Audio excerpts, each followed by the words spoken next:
Okay, so Tony Barr is an American programming language designer, software engineer, and inventor. He is best known for developing SAS and co-founding SAS Institute, advancing data management and analytics. His innovations include automated lumber yield optimization and the automated classification of medical entities, ACME. Currently, Mr. Barr is focused on a model of reality, AMOR, a conceptual framework aimed at making programming and data analytics more intuitive and accessible. Great.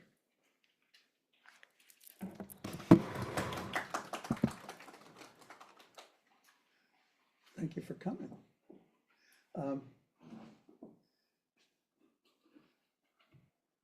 I was home from school, probably in 1959, I read my brother's Boy's Life, and they had a little thing, be a boy scientist at the White Sands Missile Range. So anyway, I wrote him a letter, and then I didn't hear back from him until 6 months later, the first day of classes of my sophomore year, and at NC State. And they said, we've got a position for you. And I said, well, I'll have to ask my mother if it's okay. And phoned her, and she said, it's okay if you don't spend any money. And I went to the White Sands Missile Range, and they put me out on the range, not in the administrative center. The problem was nothing much was happening in the monitoring station that I was in. So I, after a month of doing nothing, sitting at my desk, I quit. And so we have a, Do you want me to? oh yeah. Okay. Oh, they did have a 704. So I actually got a job programming this, but they wouldn't let me transfer to the programming job. They said, no, we need you on the monitoring station. But I wasn't doing anything. So I quit, and I hitchhiked home, which is the longest hitchhike I ever did, 2,500 miles. And that was the end of that thing. But I got the idea that programming was the way for my future. I went back to NC State, and when I became I always asked, do you have any jobs programming every semester? But when I became a grad student, they were soliciting people to program. So the first year I did, I guess this is me at NC State. I was a mail clerk. I was doing this job for a couple of years to make my way through college. But they finally got this computer on the campus of 1410, and the IT history people don't even include this as a computer because it was a weirdo. It was a decimal machine. It had it stored the data. You had 100,000 characters of memory, not bits and bytes. So it was a very oddball machine. But I wrote the analysis, variance, and regression on this machine. Well, I got my master's in physics, and I went to work at IBM at the Pentagon. And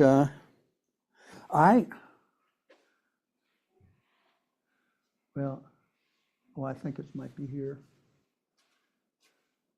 My room was where the parking lot matched the Pentagon. Underneath, this is a 3-story building underneath the parking lot. So it was incredibly like a dungeon in that room. One might think of the Pentagon as being some fancy place, but for us contractors, they put us. I mean, I had to find my buddies and I found desks in a hallway. And we did a makeshift bookshelf, I remember, and found some partitions that we could put around so we had our sort of privacy, whatever. But that's, I worked on the formatted file system, which actually became a model for the file system in SAS, because on the front of every file, it had a dictionary of the variables in that file, the number, character, whatever. So I had been thinking about how I could combine that file system at the Pentagon with the statistical procedures. And I was writing procedures for that system. I wrote the hierarchy program, which stored the status of forces by operational commander and organizational commander. So I was thinking about a file system and programs. But my boss came to me one day and said, we have to talk. And so I sat down with him. And he had a bunch of listings on his desk. And he said, you've written more than half the programs for the 5 people in the team. I just can't have that. So I have to spread it around. So he put me on a do-nothing job. And by do nothing, he said, figure out how you can share a file system between 2 mainframes. Now, this is an electrical engineering problem and a systems programming problem. I could perhaps do the systems programming, but how to do that is just beyond. So it was a job where I couldn't do anything, essentially. But luckily, well, this is the formatted file system. And actually, this is an interesting thing. This is about database management systems. And it goes back and says that SAGE was the very first one that existed. And then the formatted file system in 1961 gave birth to all these other file systems. And SAS came off that formatted file. FICUR, the 1410 one. And somehow they used to call the formatted file system the formatted index connection, whatever. So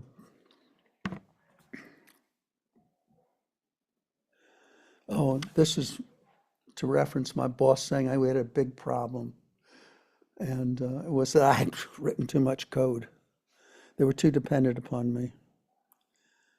So he put me on a do-nothing job, and I was depressed. And but it was only like 2 weeks, because I'm just sitting at my desk doing nothing. I still came to work, but I didn't come and didn't stay after hours and didn't come on the weekends. So my old boss calls and says, can you come back and rewrite the analysis of variance and regression program? So I took the bus down that weekend, got the job, and then a week later I moved my family down to Raleigh and started working on SAS immediately. And the SAS beginning had an input statement, analysis of variance and regression, and that's all my boss really was looking for, was just get analysis of variance and regression going. Well, we progressed on, and Jim Goodnight was working down the hall from me for another group, the biometrics group, and he was working on the general linear models, and that was fairly popular. I mean, there was a bunch of data you could only use the general linear models for. So I approached Goodnight and I said, hey, why don't you come and I'll write the model statement, do the SAS, the parsing of the model statement, and get it where you can just plug your program in. So he came there, and we had a bang up product then with the general linear models in there. And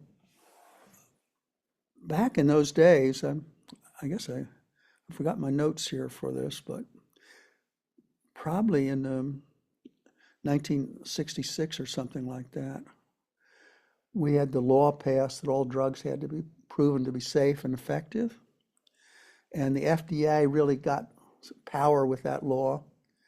And all the pharmaceutical companies needed to prove that their drugs are safe and effective, and they jumped on statistics. And we were pretty much the only act in the country that would do that. I mean, there was the BMDP, biometric, I don't remember, but there was a BMD package for the social sciences, which had a lot of the features, but not the general linear models, I'm sure. Then we got this fellow who phoned. He was at State Farm Insurance.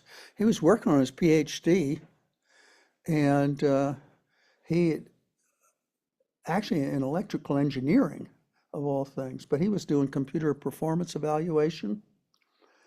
And in those days, you had a mainframe that was costing $1 million or whatever. And you had tape drives, disk drives. Did you have enough tape drives? Do you have enough disk drives? Was the CPU powerful enough? So Barry did this computer performance evaluation. And we had sold hundreds of copies to like State Farm Insurance and Ciba Geigy, all these companies to do computer performance. All the banks were doing it. So this was another market for our product. Then the most amazing thing to me, and actually this is where I felt the most appreciation, was that I pick up the phone one Tuesday, and the fellow says, "I'm Fernando Alguien. I'm with IBM Mexico. We're interested in your SAS product. Could we get a copy?" "Sure."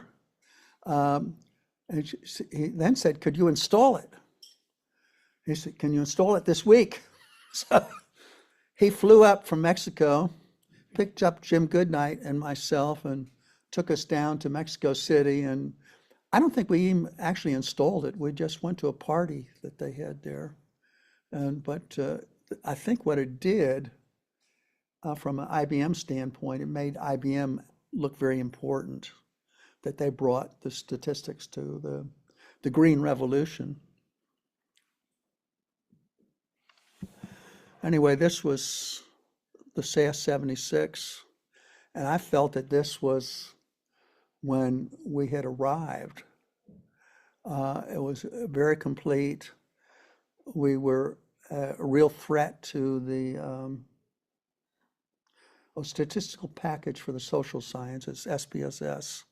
So, and we had a good manual. Jane Helwig did a great job.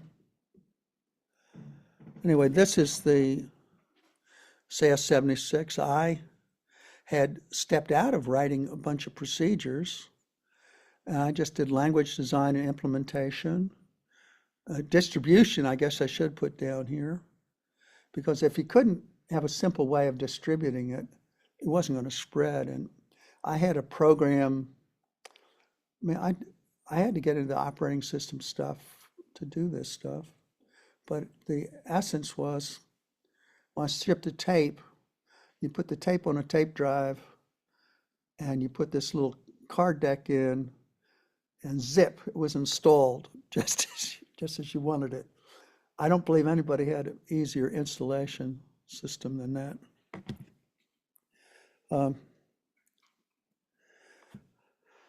Now, Jim took over the ANOVA procedure, which I had written, and the little simple-minded means. But anyway, we got the nonlinear regression in. Well, somehow, well, John Saul came along.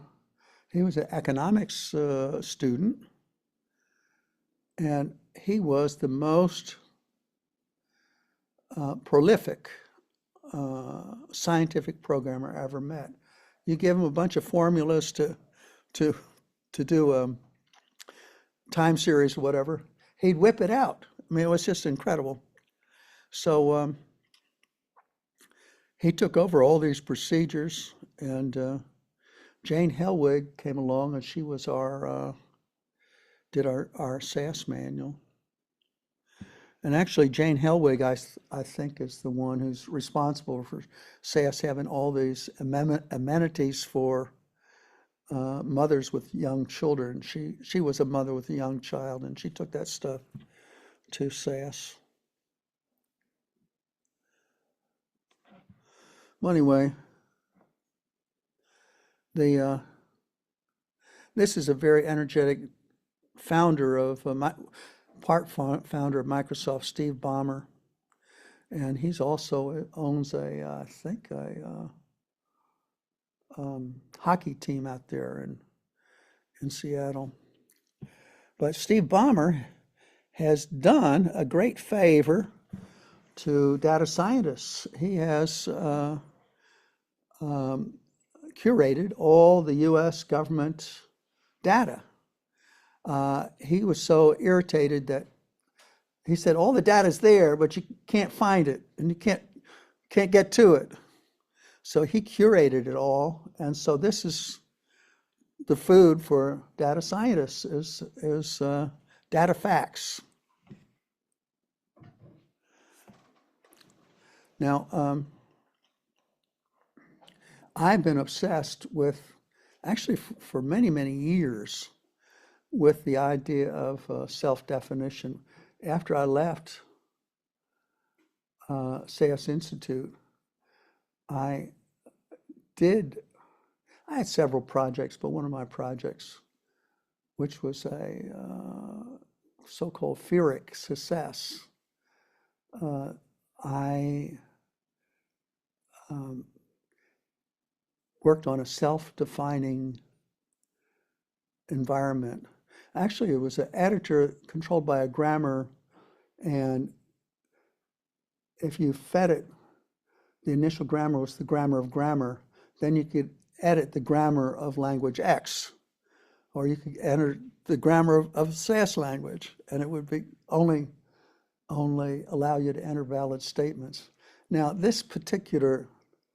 that thing is now syntax-directed editing, which is common to all the high-level languages, but I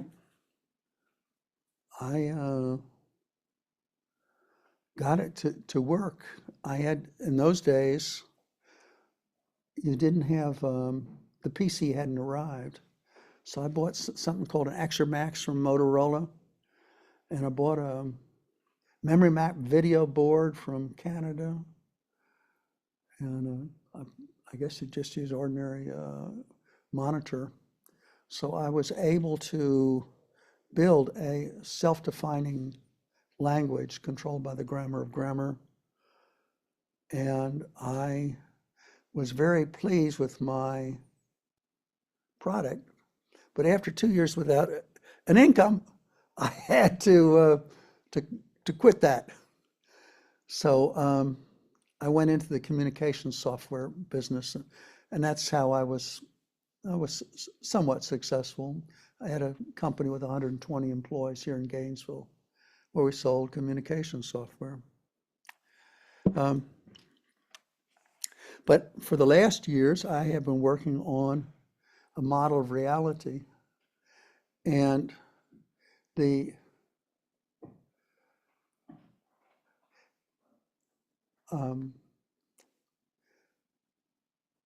just sort of find this interesting. I came to well, I think I gave a little talk in the statistics department here on the campus.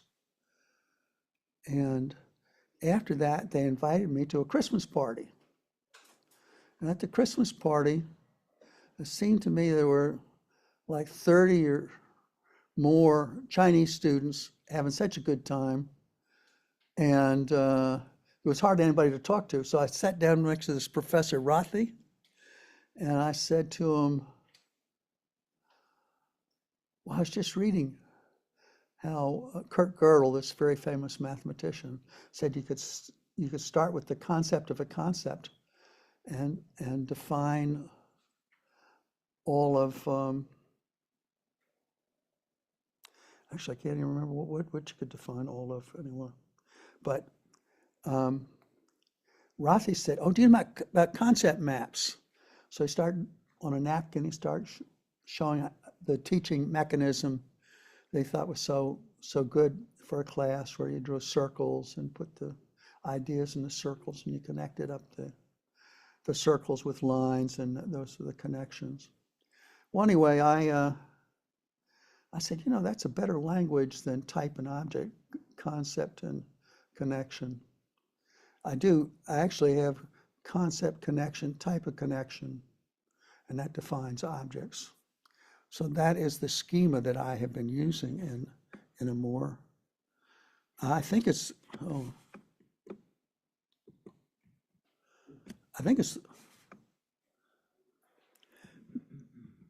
shoot. Oh, I really did it there, huh? It's okay. I'm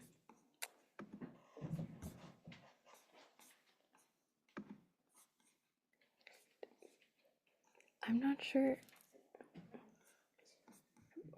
Maybe. Okay, yes, perfect. Let's go back. Okay, the red thing. This one? Or do you want to go to Oh, we can go here. this one? Oh, yeah, well, that's good. Okay, I'll just start.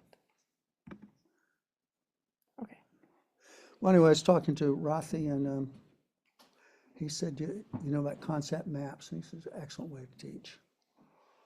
And I changed my vocabulary on the spot then from thinking, if in our mind we think in terms of concept, connection, and object, why shouldn't we use that in our programming environment, concept, connection, and object?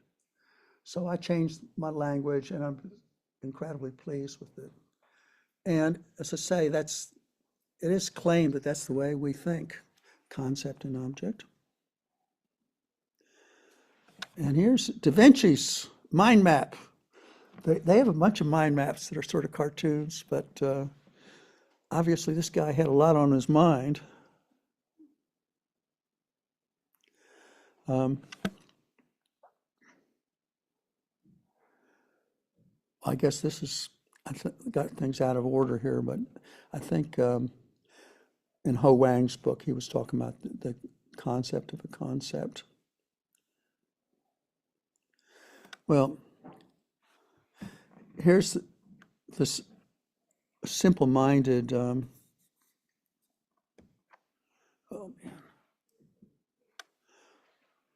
simple-minded way that I'm representing concepts. Now, this is a real complicated one because it's the concept of a concept.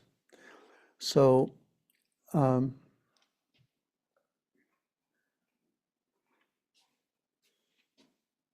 it's pretty much the same as you would use in an ordinary programming language with types and subtypes. So you have a big tree of these things.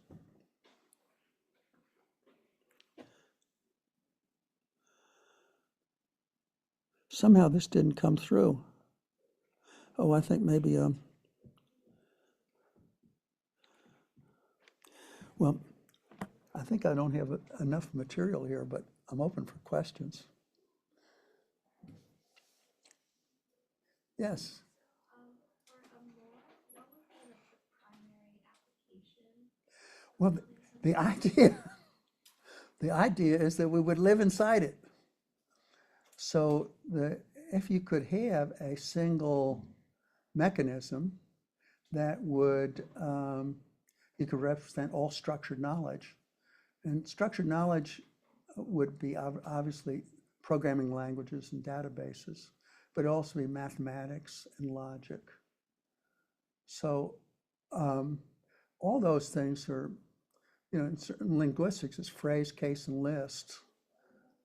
This is instead of phrase, I have this concept, which is many subcomponents. So it's I have the idea that you could describe the University of Florida in terms of a big conceptual model. That's my thinking. So we could unify the way our thinking of how we do programming. And at least, I have used this to describe a programming language, because, in programming language, it's phrase, case, and list. And this, it's concept, components, and then you do have a component can be a list of other objects. So it's the same thing as the idea. I'm really fascinated by the concept of concepts. So like, what do you feel is the current roadblock or current biggest challenge for this AMOR? And what could be the future implication? Could you just explain a bit more on that? Well, and also a follow-up actually, I have this on the internet, and it's called a modelofreality.com. And it's waiting for somebody to step forward to help me program it. I think it is a modest thing to program this data structure. Now, when you get into, at least it's part of the data structure for every concept, you have a presentation function for how you present the objects. The default presentation function would be just to represent them, well, as a data type, but a more sophisticated presentation would be to, at least for programs, to present them as flowcharts with inside of flowcharts. And I've used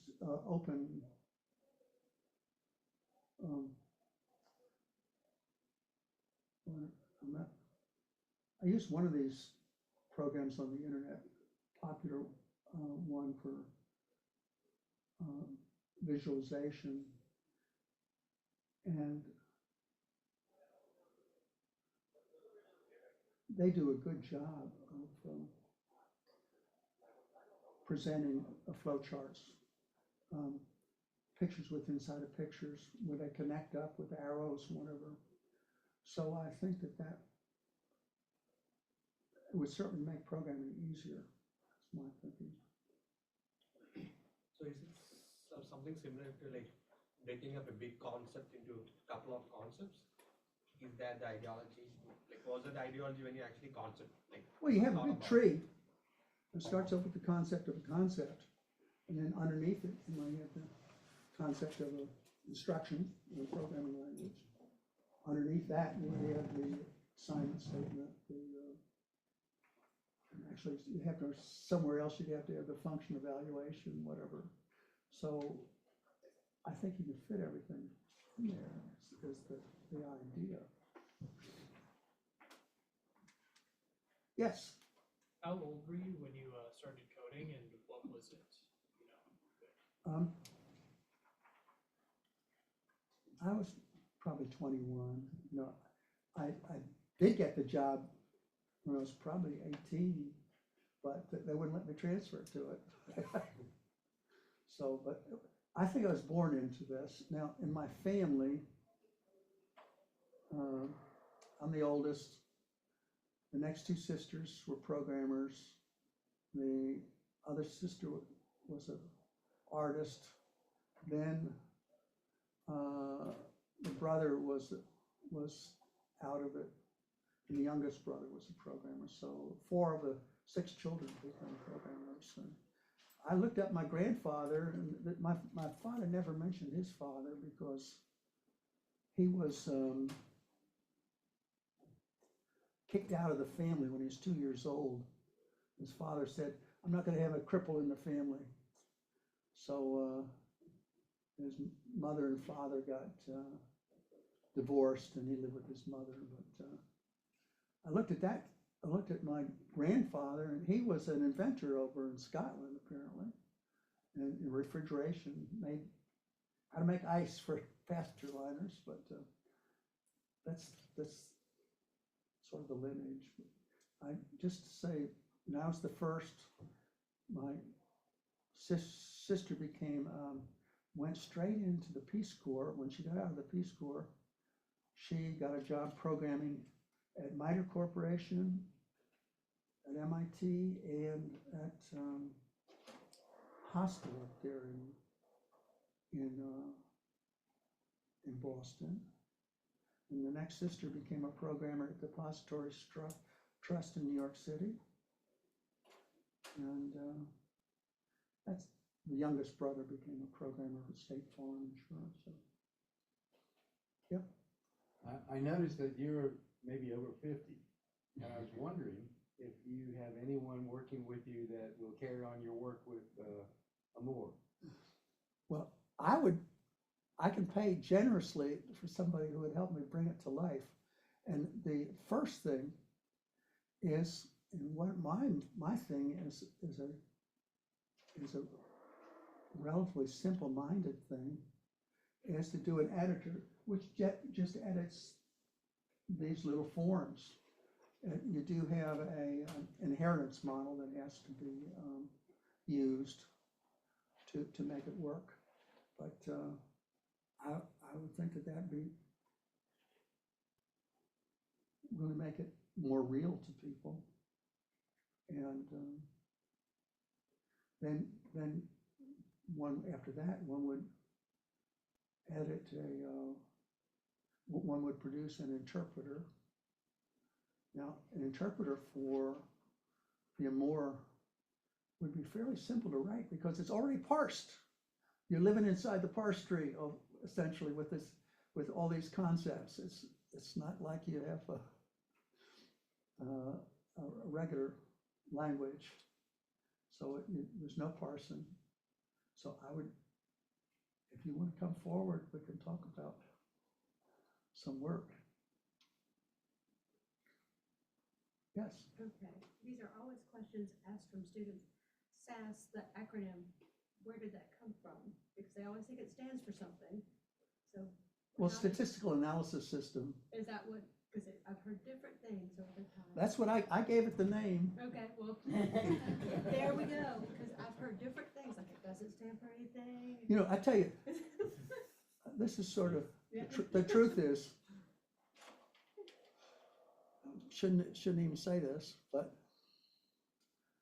as people don't like to admit that I did something with SAS, and giving its name would be an admission. But Well, that is, and also I remember the other thing, the timestamp on SAS is always set for the date it was developed. It goes. no, you know, actually, that's an interesting thing. That it's not the timestamp, but it's the underlying the date. The date. The date origin. And nobody, you know, I read all this stuff, all these hypotheses. Nobody has the right story. Well, But here's the story. questions, good. Here's the story. In the old days, you had real and double real. You had a 4-byte real number and an 8-byte real number. And I actually had it where you had the length statement where you could control that. So we used to be very concerned about how much storage this file was taking. So I put a length statement in SAS. Well, the default time was to represent the maximum. You know, I figured we had to go forward till everybody was 150 years old and backwards as far as we could go where we would have precise values, where we wouldn't have the approximate floating point values for the date. So that's the real answer for that. A compromise. Very good. Yep. I'm so pleased everybody's been here. So, thank you.